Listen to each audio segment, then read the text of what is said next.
Sa ibang balita, hindi pa naisasampa ang kaso laban sa mga nahuling Chinese fishermen malapit sa Palawan Coast. Samantala, ginit ng Chinese Foreign Ministry na sakop ng kanilang teritoryo ang Hasa-Hasa Shoal, kung saan nadakip ang kanilang mga mangingisda. Si Sam Ramirez para sa detalye. Ang mga kaso laban sa mga dayuhang mangingisda na nahuli malapit sa Palawan Coast. Paliwanag ng Department of Foreign Affairs o DFA, nasira kasi ang vessel na kanilang sinasakyan, kaya't kasalukuyan itong hinihila papunta sa Puerto Princesa. Wala pa. Hinintay pang makarating ng Puerto Princesa yung fishing vessel na tinotow.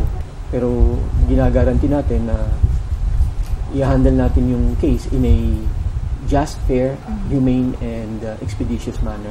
Martes, ika-6 ng Mayo nang hulihin ng PNP Maritime Group ang isang Chinese vessel na sakay ang naturang mga mangingisda at mahigit 70 buhay at patay na pawikan.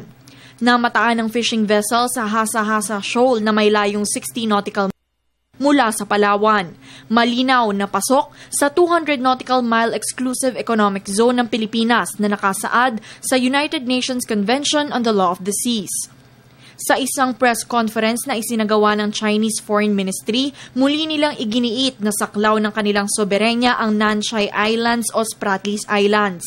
May ilang Chinese official rin ang nakikipag-usap sa Philippine officials upang palayain ang mga nahuling mangingisda.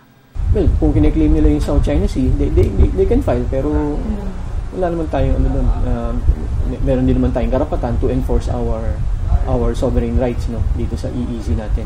Pag-enforce lamang ng maritime laws natin, tsaka pag-uphold ng sovereign rights, very clear na meron tayong sovereign rights dun sa Hasa-Hasa Shoal na part ng EEZ natin.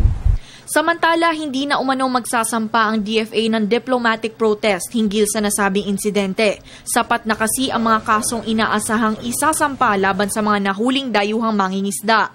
Wala ring pumipigil sa China kung sakaling sila naman ang magsampa ng diplomatic protest.